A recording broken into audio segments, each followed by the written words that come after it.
Shalom, shalom. This is GMS Virginia. Back again with another lesson. First and foremost, we want to give all praises. Okay, we're upon Yahweh down, and we give all infinite honors and prayers to Yahweh, by Hashem, Yahweh Shai, by Hashem, Rakak Kadash. Double honors to the apostles, a great millstone, who rule well, who teach well, who we learn this knowledge, wisdom, and truth from. This is Lakamah. This is the brother Karatazah. And we just want to go into endurance. Right now, it's a lot of things going on. Every time you wake up, it's a lot of affliction being put on the people of this earth right now. And we want to just stay in prayer, stay having strength and endurance, and want to just be circumspect of what's going on in this world. And the only thing that's going to save us is enduring in this truth and the words of Yahweh Bashem Yahweh Shah, you know.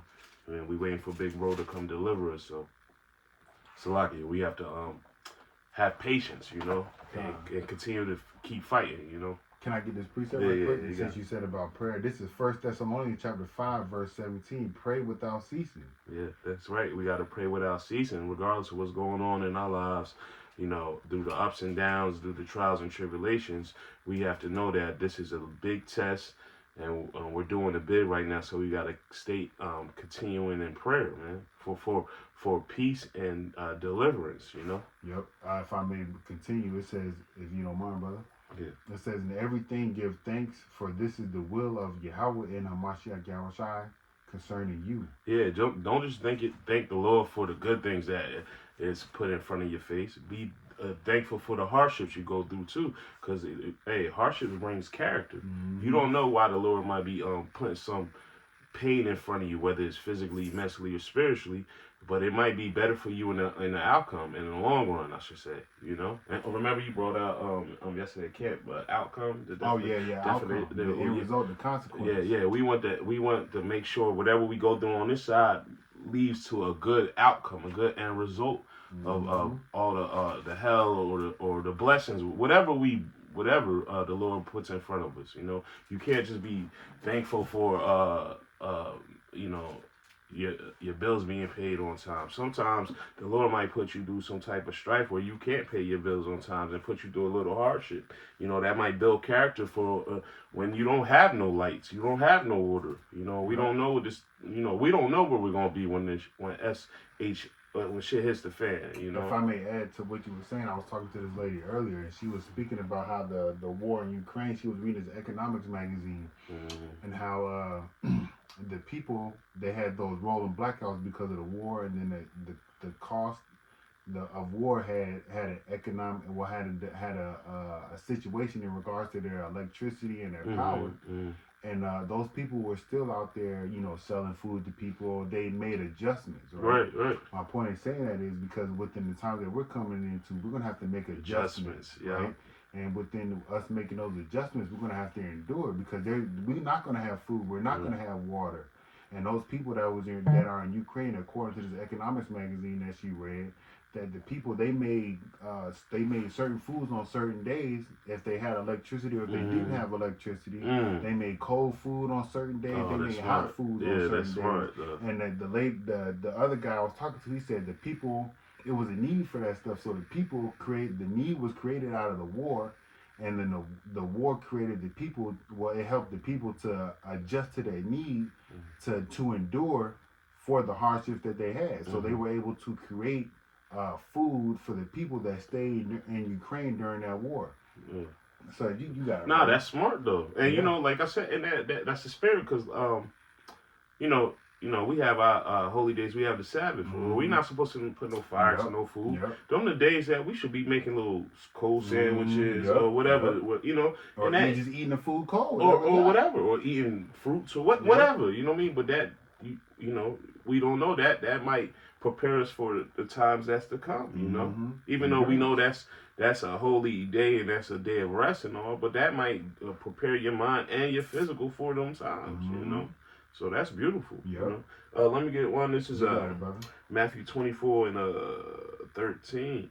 It says, but he, and this is red letter, so this is a Mashiach Yahweh speaking. It says, but he that shall endure unto the end, the same shall be saved. You know, so hey, things about to get real tough, man. We don't care about the things that we cared about in the previous life. We don't care about, you know, and we like to look a certain way. We like to appreciate certain things, certain foods, certain clothing. Um, we have a certain style about us, but this is not the time to be worried about that. We don't care about looking better than the next brother anymore. Them days is over with, man. We stripping off the old man, and we trying to prepare for this spiritually and physical battle we gonna have to deal with, man. Because this is going to get rough. We're not just saying this because it's a fad. No, this is the thing that's about to come, man. This thing is about to crack down, and we got to be geared up, man. We got to gird up our loins and be prepared for what's about to come, you know. Can I read the definition? Yeah, go ahead, brother. Endurance? It says endurance, which is a noun. In this case, it's a noun. It says continued existence in time. See endure plus ants. This is in the online etymology. It says ability to bear suffering, etc. It says to undergo suffering, also to continue in existence, make hard, because that's what adversity does to you. Make you hard. It makes you hard. It makes you not care about the things that you don't have or the things that you could possibly have, and that it's not going to mean anything at the end of the day, because we know all this shit is going to burn the fuck up. It says harden, bear, tolerance, keep up, maintain, make hard, harden the heart against. And what is the Lord hardening our heart against? The place, this world, man. Because the scriptures say those that are friends with the world are in enmity with the Most High. He's making our minds hard against the image of this beast, man. Because that, at the end of the day, that's what's comfortable right now on this side. The image of the beast. That's what's being projected as comfortability. We gotta realize, you know, where we're at right now is smooth right now compared to what our ancestors had to go through, you know, this as slavery, man. Jake made something out of nothing. Look at this. This looks like one of my brothers, man. This little kid up here. This kid ain't got no shoes on his feet. He out there picking cotton. That's the image of slavery, man, compared to how we got it now. And you know, he never wants to break down the severity of picking cotton. Them people that pick cotton, they have blisters. It's big, sharp thorns. I mean, these people had probably infections in their hands from always getting their hands cut up and all that.